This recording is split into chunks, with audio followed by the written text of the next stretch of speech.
If you guys want the recreational area, it's gonna cost you $50,000 of your prize pool. If you both accept it, it's yours for 50 grand. But where this gets interesting is if one of you accept it and the other doesn't, you still pay the 50 grand for the prize pool, but only one of you gets access to it for the rest of the video.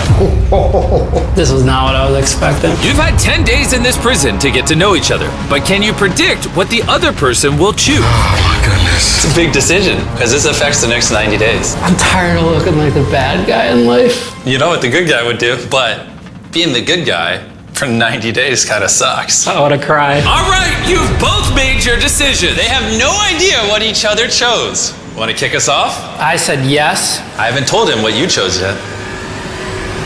Said yes.